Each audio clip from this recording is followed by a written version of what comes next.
তুহিন নিজের বলিষ্ঠ দুহাত দিয়ে দোলনের দুটো হাত আটকে দিল। কিছুটা শান্ত হলো এবারে অভিমানী মেয়েটি। ঠোঁট থেকে আদর নামলো গলায়, কাঁধে, বুকে। দোলনের মুখে স্মিত হাসি। সে আরো কাছে টেনে নিল তুহিনকে। অভিমানের মেঘ কেটে অভ্যাসবশত সকাল 6টায় ঘুম ভেঙে অগোছালো চুল আঁচড়াতে দোলন আরশিতে দেখল সোহাগে আদরে তৃপ্ত এক লাস্যময়ীর রৌদ্রোজ্জ্বল হাসিমুখ। আজ বিকেলে একটু বাড়িতে যাব ভাবছি। বাবার চোখের অপারেশনটা করার আগে একটু চেক আপ দরকার। ডক্টর অনুপ মণ্ডল তিরুপতি মেডিকেলে সপ্তাহে শুধু বৃহস্পতিবারই বসেন। তাহলে তুমি একেবারে সোমবারে এখানে ফিরবে, তাই তো? বেশ গম্ভীর গলাতে জিজ্ঞেস করলেন ঝর্ণা গুহ। হ্যাঁ, একেবারে শনি রোববার মঞ্জুরিতে ক্লাসগুলো করিয়ে। মোবাইল বেজে ওঠায় কলটা রিসিভ করে কথা বলতে বলতে হল রুম থেকে নিজের ঘরের দিকে চলে যান ঝর্ণা গুহ। এই মহিলাকে একদমই বুঝতে পারে না দোলন। বিয়ের আগে প্রায় 5 বছরের সম্পর্ক ছিল তুহিনের সঙ্গে। কন্যগড় থেকে শ্রীরামপুর 6 কিলোমিটারের দূরত্ব। তবু দোলন একটা লং ডিস্টেন্স রিলেশনশিপের মতো সম্পর্কটা বহন করেছে গত 5 বছর। তুহিন যে প্রচন্ড ডেডিকেটেড ব্যবসায়ী সেটা প্রথম থেকেই জানত দোলন। তাই এত কম ফোন কল। 6 মাসে 9 মাসে একবার দেখা হওয়া নিয়ে কখনো কোনো কমপ্লেন করেনি দোলন। পড়াশোনা, গান, স্টেজ প্রোগ্রাম নিয়ে ব্যস্ত থেকেছে যখন মঞ্জুরি তৈরি হয়নি।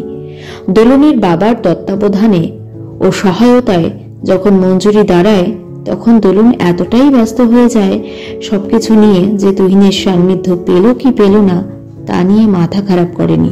মাঝে মাঝে যদিও খারাপ লাগতো, মনে হতো তার জীবনে একজন ভালোবাসার মানুষ রয়েছে ঠিকই, কিন্তু সেই দূরত্ব 5 কিলোমিটারের নয়, 500 যোজনের সমান। অসময়ে মন খারাপে মনের কথা বলতে পারার লোকটা ভীষণ ব্যস্ত, ভীষণ টেনশনে, স্ট্রেসে কাঁধে মাথা রাখার মানুষটা ভীষণ ব্যস্ত। আস্তে আস্তে সয়ে গিয়েছিল। বিয়ের পর দিনে অন্তত 2-3 বার মানুষটার দেখা মেলে, টুকটাক সাংসারিক কথা হয়, এই তো অনেক। পেরিয়ে আসা 5 বছরের থেকেও অনেক বেশি ভালো।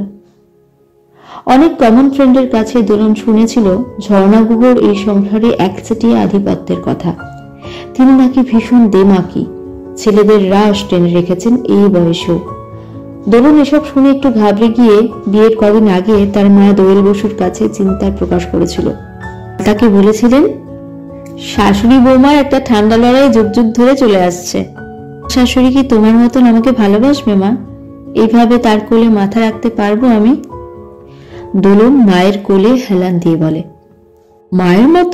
মায়ের মতো হওয়ার এক্সপেকটেশন রাখবি কেন? এই যে আমি কদিন পর তোকে তুহিনের হাতে তুলে দেব, এরপর থেকে তোর সব কিছুতেই ওর দাবি অনেক বেশি থাকবে, আমার থেকে অনেক বেশি। আমার কাছে আসতে হলেও তোকে ওকে আগে জানাতে হবে। এটা ভাবলে আমার বুকটা মুচড়ে ওঠে রে দোলু। মেয়ের মা এই কষ্ট বিয়ের দিনও কেঁদে প্রকাশ করতে পারে, ছেলের মা প্রকাশ করে না কান্নায়। সেই কষ্টটা অভিমানে, অভিযোগে, আচরণে প্রকাশ পায়। ছেলের মায়েরা একটা মিথ্যে সুতোর গুটি হাতে রাখার ভান করে একটা সময় পর্যন্ত, কিন্তু মনে মনে জানে গাঁটছড়া বাঁধা হলে মাতৃত্বের বাঁধন আলগা হয়ে যায় দুপক্ষেরই। ভদ্রমহিলা একটু দাপুটে, স্বল্পবাসী, তবে আমি ম্যানেজ করে নেব মা। দোলন বসু কোলে হেলান দেওয়া মেয়েকে কপালে চুমু খায়, কিন্তু এই মহিলাকে বাগে আনা অতটা সহজ নয়, ভালোই বুঝতে পারছে দোলন। ফোন নিয়ে গেল তো গেলই, একে দোলন যে তার সৌজন্য সম্মতি আশা করে হলে দাঁড়িয়ে আছে হুঁশ নেই মহিলার, কিংবা আছে হয়তো ইচ্ছে করেই।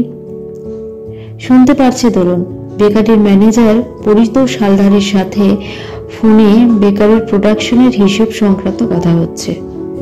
তুহিন ফিল্ডে গিয়ে কাজ করে ঠিকই, কিন্তু বেকারির সংক্রান্ত সমস্ত সিদ্ধান্ত নেন তার মা ঝর্ণা গুহ।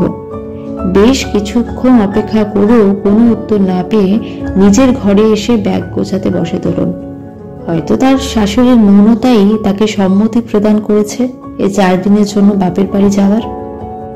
এখনই তো বাথরুমে ঢুকে শ্যাম্পু করে নিবি, এই রাতের বেলায় স্নান করে শেষে সর্দি কাশি বাঁধাবি।